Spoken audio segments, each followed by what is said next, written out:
Sometimes life is so unpredictable and strange that you want to slow it down to think about what happened. And sometimes you want to turn it back to do something different. But to my disappointment, we don't have that option. So after the crazy story between me and my mother-in-law, I was faced with a difficult choice. I never thought before that life would put me through something like this. So I'm going to start my story. My name is Adam. I turned 35 not too long ago. I'm dating a wonderful young girl, and it just so happens that we later developed a relationship with her mother. My life has been like an endless soap opera, yet exciting and interesting.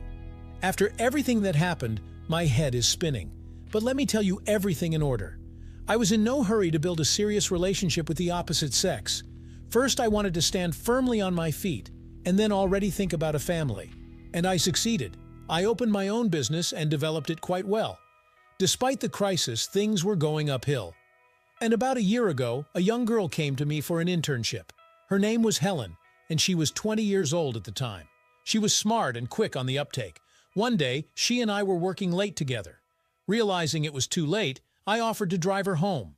On the way home, Helen suggested we stop for dinner, since we were both so worked up that we had forgotten about food. That was our first date. From that day on, we began a relationship that ended in marriage. I hinted at our age difference several times, but Helen didn't care. She replied that it was better to have a reliable spouse who could be relied on than a young guy who couldn't even feed himself. Everything seemed to be going very well, except for one thing. Helen's mother had given birth to her as a young girl, and now she was only 43. Her father had left them when he found out she was pregnant. My mother-in-law was only 5 years older than me, and she didn't have a spouse. I heard that she sometimes dated others, but when she learned of her daughter's existence, no one wanted to commit to her. Anyway, she started making eyes at me from the first time we met. I did not pay attention to it after all, we met quite rarely. But after we got married, the situation changed radically. At first she came every week, then twice a week, and all this as if to make it easier for Helen to get used to family life. Her mother-in-law may have helped her around the house, but when she was alone in the room with me, she made far from ambiguous allusions. I couldn't understand what she was thinking at the time because I was her daughter's husband. Okay, she didn't care about me, but did she really care what her daughter thought about it? In the end, even that turned out to be a bloomer. About 3 months after the wedding, my wife told me that my mother-in-law wanted to move in with us. This is where I got into a tough stance that this was not going to happen. We are a separate family and we must build our own future. There is no place for outsiders in our house. That day, my wife and I had our first serious fight. She said that Mom is also part of our family.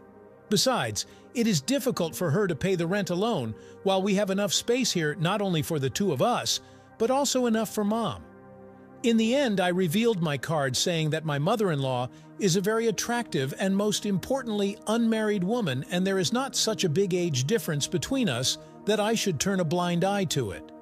When Helen heard these arguments from me, she laughed and said that she trusted me and her mother completely. She would not break her happiness. Oh, Helen, if you only knew how wrong you were. I was unwavering. My mother-in-law can't move into our apartment. I'm sure I'd imagined a hellish life with her looming in front of me all the time. I won that battle, although Helen didn't speak to me for a week afterwards. But I lost another battle when even my sturdy wall cracked. One day we received an invitation to a seminar in another city. I had a lot of work to do, and foolishly I suggested that my wife go there. By that time, she had already become a confidence specialist. The seminar lasted a whole week. Helen was worried about how we would be a whole week without each other, and in different cities, and about not cooking breakfast and dinner, but I reassured her, saying that I would manage somehow on my own. I'd lived without her for so many years, and I could handle 1 week. She calmed down, but right before boarding the plane, she blurted out that she had asked my mom to take care of me. I felt the hairs on my head stir, but before I could object, she kissed me on the lips and flew away. I needed to get home as quickly as possible to keep my mother-in-law out, but I didn't have time. Helen had given her mother-in-law her keys in advance of the flight. When I got home, my mother-in-law was already there. From that moment on, the hard days began for me. My mother-in-law, of course, did not openly pester me, But she wore very revealing clothes, walked seductively around the apartment, and sometimes touched me inadvertently. I tolerated, gritting my teeth, because in just a week, my wife would be back. In order not to provoke my mother-in-law, I began to go to work early in the morning and stay late. But working from morning till night, I was wildly tired and eventually lost my vigilance. On the 5th day after my wife left, I came home late again. My mother-in-law offered me dinner, but I refused, saying that I was very tired and would go to bed. When I was lying on the bed, I felt someone squeezing my shoulders. When I opened my eyes, I saw my mother-in-law giving me a massage. She said that a massage would help me relax, and I relaxed to the fullest. The long absence of intimacy with my wife had played its part. The next morning, Helen came home earlier than planned. It turned out that the informative part of the seminar was over. There were parties scheduled for the last 2 days of the seminar, and Helen decided not to participate in them, but to go home early. She didn't even call. She decided to surprise me, except it was us who surprised her. Helen came home and found Mom in my arms. As I suspected in all this, she blamed me.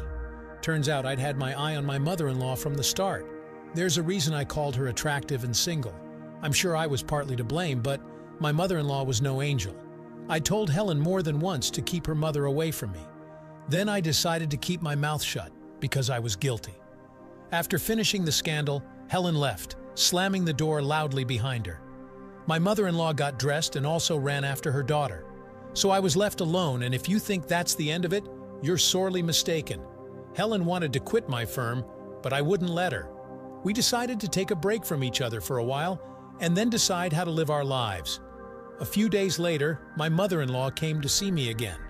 I wanted to kick her out of the door, but that night we spent together again. Later on, she started to visit me more often, and then she moved in with me. At the time, I thought I'd never get back with Helen. I was wrong again. About a month after the scandal, Helen showed up on my doorstep. She said that she would not allow her legitimate and good husband to be taken away from her, and asked that I kick my mother-in-law out on the street. She, as a daughter, would not have the courage to do that. She said she still loves me and wants to spend the rest of her life with me.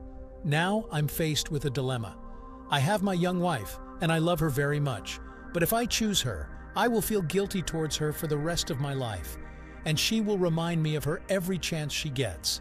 On the other hand, mother-in-law is also a very beautiful woman, and now after so many offenses and scandals with my wife, next to her I feel quite well. What to do in this situation? I can't think of anything to do. I don't know what to do in this situation.